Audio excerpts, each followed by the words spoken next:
basically yesterday you had a 0 day. And when I talked to her this morning, she said kind of a similar thing. I built fat stacks of character.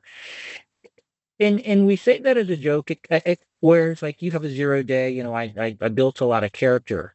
And it's somewhat of a euphemism, but it's 100% true. You're gonna get something positive out of every day. And that's another thing that you said a minute ago is like you feel good about your week when you hit the 3 out of 4, even if the premium is not there. Obviously, out of the out of the four, the premium is the one all of us want. The, the most one. If you're gonna get one of the 3 out of 4, most people, from a financial standpoint, they obviously want to hit the premium. But talk to me about that as well. Like your attitude. I would say again, a lot of agents that don't make it, that's not really their attitude. They all they care about is the money. They don't care about really doing the right things. What do you feel like has enabled you to just buy into what we preach and to have a good attitude despite a day or a week not going the way you want? So some of it is from my previous career. And I don't know, just integrity with working with people and treating people the way I want to be treated. Like I'm not that person that's going to rip your head off one time and then never see you again.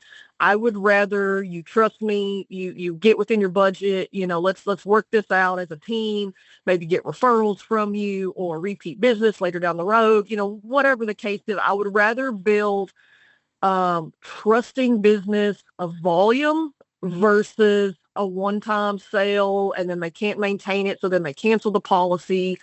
And so some of that trickles in from my past 20 years because that's how I made my living, was building relationships with people, having them trust me. If I was on vacation, they didn't bring their car in until I got back from vacation. And those are the type of relationships that I want to continue to build in this industry, where they trust me. Now they call their son or they call their sister or whoever, and they're like, yeah, you need to talk to my girl because she's going to shoot you straight.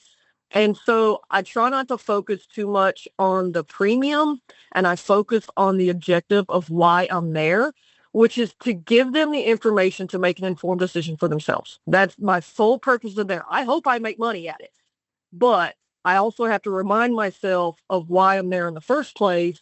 And that's just to give them the information to where they can make an informed decision as an adult for what's best for them and their family.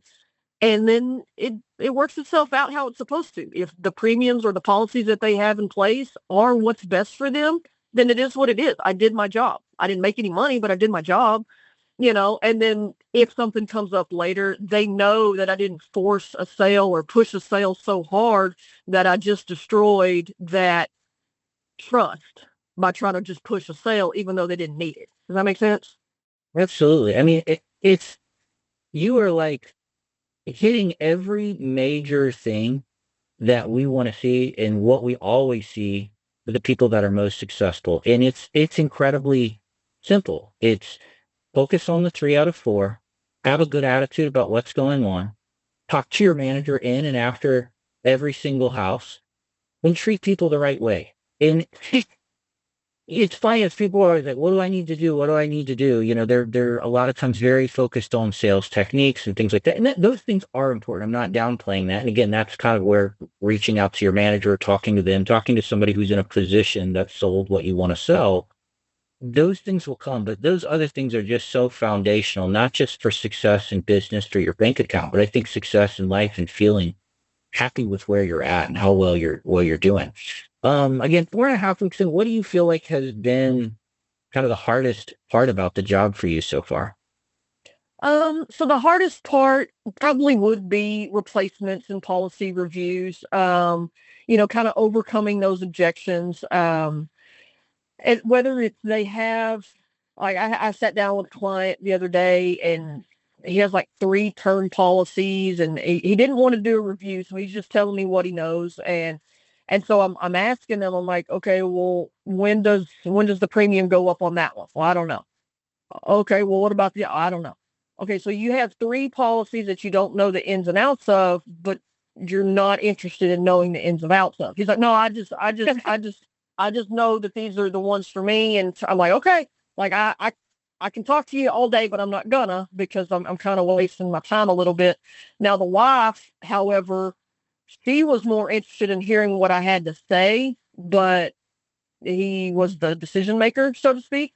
So I just kind of left them with questions. I'm like, I'm not going to sit here and go back and forth and argue and tell you what you do and don't know, because we have not called to write down facts. So I'm not going to do that. But I am going to ask you a bunch of questions, and then you two can discuss them. And if you would like answers to those questions, give me a call. Because I'm not going to sit here and dick around with you all day, and I can't do that. But those have been, I guess, what I've been working towards getting better at is overcome existing policy objections, and let's do reviews. Let's actually get the information, down on paper.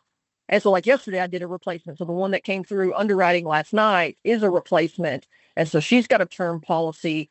So even though my policy is higher premium by like $40, it's $40 higher, it's locked in, right? And so she bought it based on, okay, I know it's never going to go up, where the policy she has now, when she's like 88 years old, it's going to go up $6,500 a year, and then another 1,200 next year. Yeah, so then she's got like $700 payments every month just to keep that going for that next year, and so on and so forth.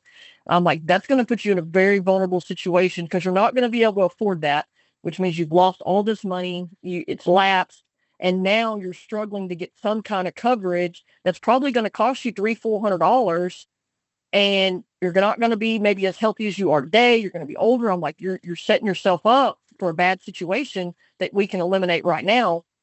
And we did. So it got issued as level, and it's going to be locked in at 149, whatever it is, and then she don't have to worry about it, and it's just good forever. So